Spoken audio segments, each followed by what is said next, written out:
Longmorn whiskey almost has this mythic status about it. You often hear people in whiskey circles talking of Speyside's best kept secret and the holy grail pinnacle malt whiskey. But is it good enough to live up to its reputation?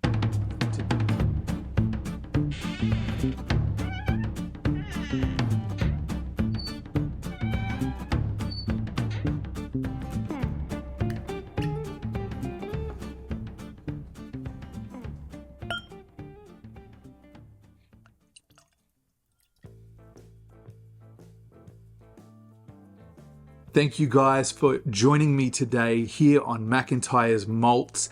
If you are new to the channel, welcome. My name is Wade and I am a lover of single malt whiskey. Today I want to review the Longmorn 16 for you guys. This is one that was recommended as one that I should review and one that took a little while to track down in Australia. This is the bottle here. It is very, very beautifully presented bottle. There's not a lot of whiskey left in it, as you can see. Some friends and I have been enjoying this one quite a lot.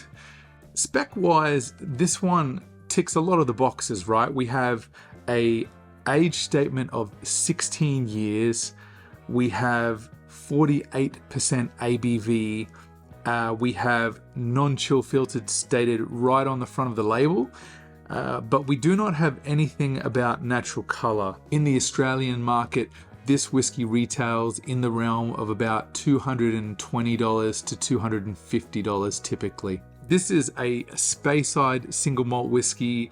In my understanding, Longmorn is one of the main components that makes up the Chivas Regal blend. The distillery itself was founded in 1894, and the key in all whiskey is the whiskey will speak for itself.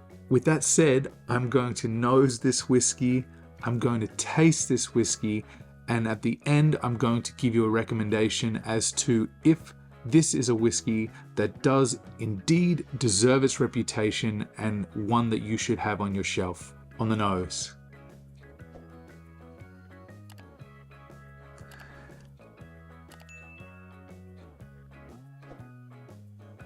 It's just so balanced and calm, very well mannered.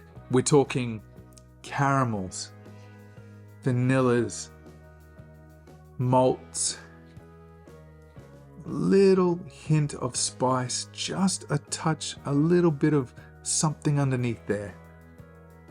Just think toffees and brown sugars, right? A sweet, light, sugary sweetness that's akin to sort of apples or pears combined with perhaps a brown sugar. Like if you've ever caramelized apples for a pie with brown sugar and butter in a saucepan, it's kind of what I'm getting. So here's the box that I mentioned is rather elaborate.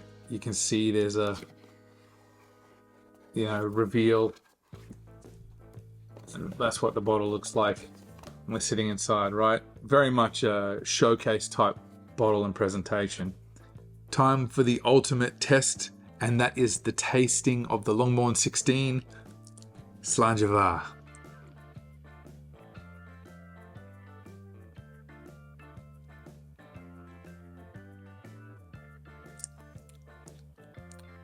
Oh, wonderful.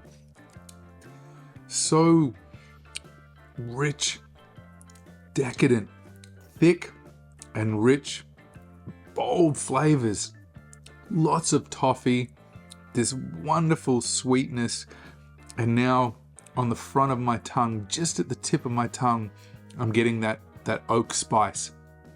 Really nice to balance and contrast the sweetness that you're getting on this whiskey to give it something so it's not one-dimensional. I understand why it has a reputation. It makes sense to me. This would please many a whiskey drinker. It's not about whiskey at all, but it's definitely not the holy grail of whiskey. I want to be clear on that.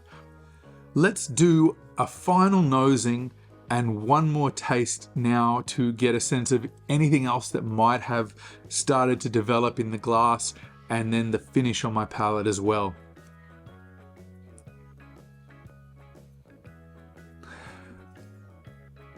It's really just nice and simple and sweet, and it works.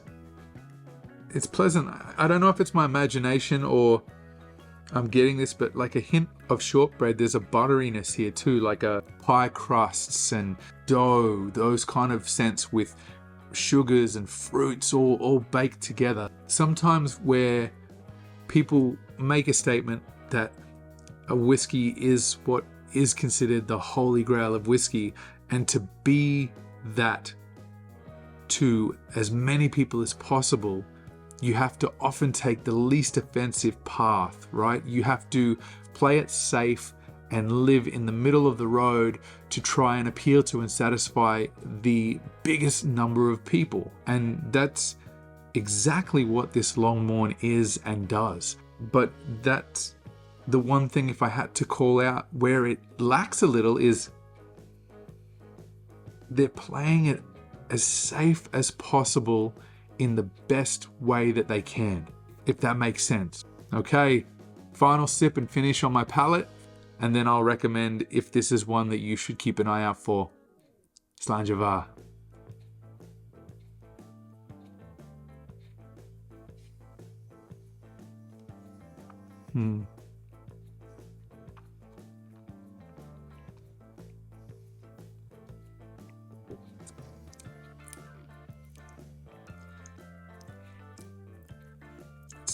It's good whiskey. Very pleasant. I really can't fault it. It's definitely a lovely whiskey. Do I recommend this whiskey to you guys? Yeah. It's one that you wouldn't be disappointed with. And I don't think any real whiskey enthusiast or connoisseur would be upset with this bottle. The challenge that I have personally in my market with this is $250 at the high end for a 16-year-old single malt is really, really a lot of money, right?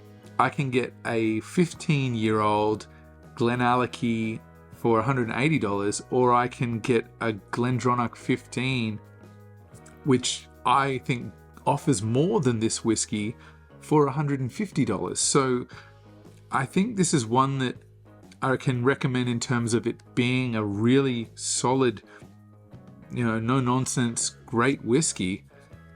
Finn PF, I see you, brother. I can definitely recommend it in the sense that it's a good whiskey, but I probably will not replace this bottle at that price. It's just hard to justify. Like, it looks good on the shelf, but I don't buy whiskey so that it looks pretty on the shelf. I buy whiskey to enjoy it. I want the whiskey to transport me somewhere else and take me on a journey and captivate my senses and give me an experience. And then I want to share that with other people. And I can absolutely do that with this bottle. But I can't justify $250 when I can get better whiskey for $150. So it's an interesting one. I think it's one that if you have some interest in and you'd like to try it, maybe start with a sample and see if you feel for yourself personally that it's worth that money. I'm not remorseful or regretful that I purchased this whiskey, but I will not replace it unless I get it on a special. Okay, that's me for today, guys. I hope that you've enjoyed this one, and if you have, please don't forget to subscribe to the channel. If you are interested in single malt whiskey content outside of YouTube, jump into the description under this video and sign up to the Single Malt Monthly newsletter, and be sure to enjoy your whiskey responsibly. Catch you on the next one, guys.